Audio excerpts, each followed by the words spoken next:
Current కార్మికులు కదం తొక్కారు. తమ సమస్యల పరిష్కారం కోసం రోడ్డెక్కారు. మెంట్ కాంపౌండ్లో తెలంగాణ విద్యుత్ ఉద్యోగుల జాయింట్ యాక్షన్ ఫోరం ఆధ్వర్యంలో మహాధర్నా చేపట్టారు. విద్యుత్ సంస్థల యాజమాన్యాల వైఖరికి నిరసనగా ఈ ధర్నా చేపట్టినట్లు జేఏసీ నేతలు స్పష్టం చేశారు.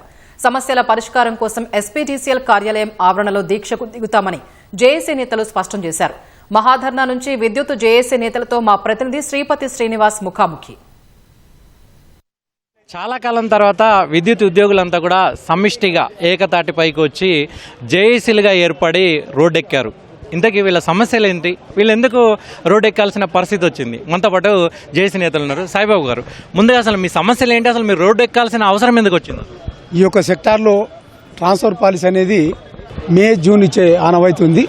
కానీ జనవరిలో తీసుకురావడం అనేది మేము వ్యతిరేకించినాం. యూనియన్ పరంగా వ్యతిరేకించినాం, జాగ్ పరంగా వ్యతిరేకించినాం, అవతల జాగ్ గురించి కూడా వ్యతిరేకించడం జరిగింది. అయినా మేనేజ్మెంట్ మొండి వైఖరిగా తీసుకుపోయి ట్రాన్స్ఫర్ గైడెన్స్ ఇవ్వడం జరిగింది. దాని తర్వాత మేము యాజమాన్యం దృష్టికి తీసుకుపోయినా కానీ వినకపోవడం వల్ల డిప్యూటీ సీఎం గారి దృష్టికి కూడా తీసుకుపోవడం జరిగింది. వారి దృష్టి తీసుకుపోయినా కూడా వారు సానుకూలంగా స్పందించి ఎప్పుడైనా కానీ మే జూన్లో ఉంటాయి కదా అనేది ఆలోచనతో వారు చెప్పడం జరిగింది. నేను ఆదేశాలు తగిన ఆదేశాలు యాజమాన్యం చేస్తాం, మీరు పిలిచి మాట్లాడతారు, మీ సమస్యలను వారితో చెప్పండి అని చెప్పడం జరిగింది. మరి మేనేజ్మెంట్ స్పందన ఇవ్వకపోవడం వల్ల నిన్న 2 జాగులుగా ఏవైతే ఉన్నావో ఆ జాగులు 2ను ఫ్రంట్గా ఏర్పడి ఒక నోటీస్ ఇవ్వడం జరిగింది. ఆ నోటీసు ఫలమే ఈరోజు కంప్లీట్గా ఇక్కడ దాదాపు 10,000 పైచీలకు కార్మికులు ఉద్యోగులు ఇక్కడ పాల్గొనడం జరిగింది. రత్నాకర్ గారు, మీరు చెప్పండి. ఇప్పటికే మీరు డిప్యూటీ సీఎం తోటి చర్చలు జరిపారు. మీరు ప్రభుత్వానికి వ్యతిరేకం కాదంటున్నారు, కానీ మరొక పక్క మహాధర్నాకు పిలుపునిచ్చారు. అసలు ఏంటి అంతర్యం ఏంటి? ఇక్కడ మెయిన్గా ఏంటంటే యాక్చువల్గా ప్రభుత్వం దీంట్లో ఇన్వాల్వ్మెంట్ లేదు. ఎందుకంటే ప్రభుత్వం నుండి మనకు సానుకూల స్పందన వచ్చింది. డిప్యూటీ సీఎం గారి దగ్గర నుండి మేము వెళ్ళి కలిసినప్పుడు వాళ్ళు మేనేజ్మెంట్కి చెప్పినట్టు కూడా తెలుస్తుంది. కానీ మేనేజ్మెంట్ ఎందుకు దీంట్లో పిలిచి మాట్లాడి ఒక వైబుల్ సొల్యూషన్ తీసుకురాలేదనేది మాకైతే అర్థం కావట్లేదు. మేము 22వ తారీఖు 20వ తారీఖు వాళ్ళు ట్రాన్స్ఫర్ పాలసీ ఇస్తే మేము 22, 23 తేదీన మేనేజ్మెంట్కు రిప్రజెంట్ చేయడం జరిగింది. ఇది క్యాన్సిల్ చేసేసి మళ్ళీ డిస్కస్ చేయండి అని.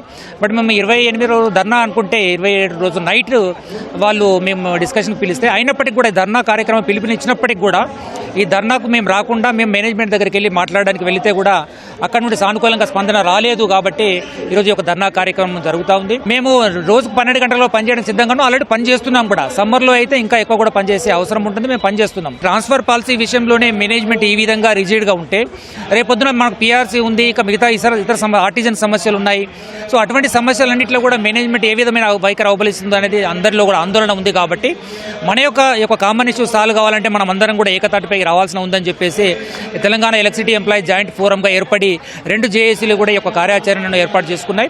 ఇప్పటికైనా మేము సిద్ధంగా ఉన్నాం మేనేజ్మెంట్తో మాట్లాడి యొక్క ట్రాన్స్ఫర్ పాలసీ ఇష్యూ సెటిల్ చేసుకోవడానికి కానీ అట్లనే మిగతా సమస్యలు కూడా సెటిల్ చేసుకోవడానికి మేము సిద్ధంగా ఉన్నాం. శివాజీ గారు, ఇప్పుడు మేనేజ్మెంట్కి అంటే యాజమాన్యానికి ఉన్న సిబ్బందికి సహృద్భావ వాతావరణం ఉంటుంది, మీ ఇక్కడ అది కనబడట్లేదు. ఎందుకు అక్కడ లోపించింది అనుకుంటున్నారు? ఒకటి ఏంటంటే అసలు ఉద్యోగస్తులు ఆర్గనైజేషన్లో భాగస్వాములని ఇక్కడ ఉన్న మేనేజ్మెంట్ ఫీల్ అవ్వట్లే.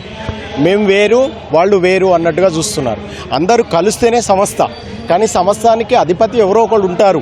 అందులో భాగంగా మేబీ సీఎండీ గారు ఉన్నారు తప్ప ఈ ఉద్యోగుల భాగస్వామ్యం అనే విషయం ఏదైతే ఉందో దాన్ని పూర్తిగా ఆయన విస్మరించడం జరిగింది.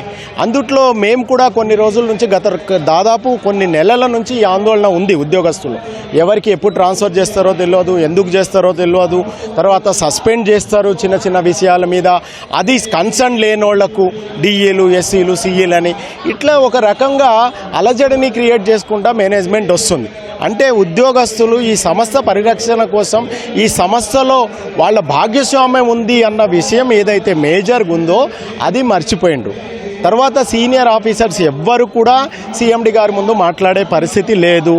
అదే రకంగా మేము కూడా వెళ్ళి చెప్పినా సమస్యలు వింటున్నారు తప్ప దాన్ని పరిష్కరించే ధోరణి వారు చూపించడం లేదు. అందువల్ల ఉద్యోగుల్లో ఆందోళన ఉంది. ఈ మధ్య రాత్రి మాకు ఒక డౌట్ ఏమొచ్చింది, 12 దాకా చర్చలు జరుగుతాయి, పరిష్కరించుకుందాం అనుకున్నాం. ఉద్యోగస్తుల్లో నిజంగా ఇంత ఉందా లేదా, సంఘాల నాయకులు మేమేమైనా ఫీల్ అవుతున్నాం అతిగా అని కూడా అనుకున్నాం.